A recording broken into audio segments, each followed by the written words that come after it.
ডাকসু নির্বাচন গুরুত্বপূর্ণ এবং প্রভাবিত একটি নির্বাচন হলেও ডাকসুর সৃষ্টি, এর নামের পূর্ণরূপ এবং কত সালে প্রথম ডাকসু নির্বাচন হয় এই বিষয়ে কিন্তু আপনারা অনেকেই কিছু জানেন না।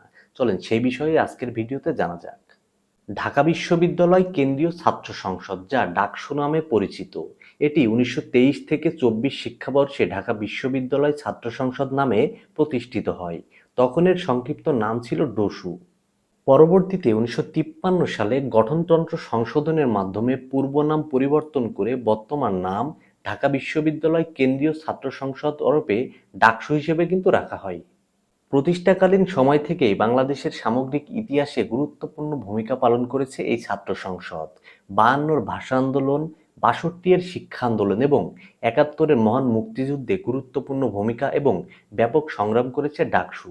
এজন্য ডাকসুকে বাংলাদেশের দ্বিতীয় সংসদও কিন্তু বলা হয়ে থাকে। ডাকসুর প্রথম ভিপির কথা বলতে এখানে স্বাধীনতার আগে ১৯২৪ থেকে ২৫ সালে ডাকসুর প্রথম ভিপি মনোনীত করা হয়েছিল।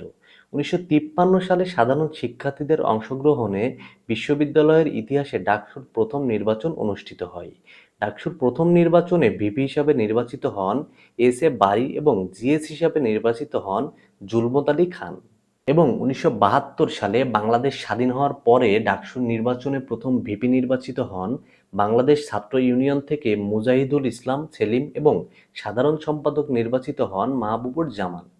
১৯২৩ সালে প্রতিষ্ঠার পর থেকে এখন অবধি ৩৭ বার ডাকসু নির্বাচন হয়েছে। সর্বশেষ ২০১৯ সালে নুরুল হক নূর ছাত্র অধিকার সংরক্ষণ পরিষদ থেকে সহসভাপতি নির্বাচিত হয়। ১৯৭১ থেকে ১৯৯০ সাল পর্যন্ত ১৯ বার নির্বাচন হওয়ার কথা থাকলেও মাত্র ৭ বার নির্বাচন অনুষ্ঠিত হয়েছে। ১৯৯১ সালের পর থেকে ডাকসু নির্বাচন একেবারে আমাবস্যার চাঁদ হয়ে গেছে।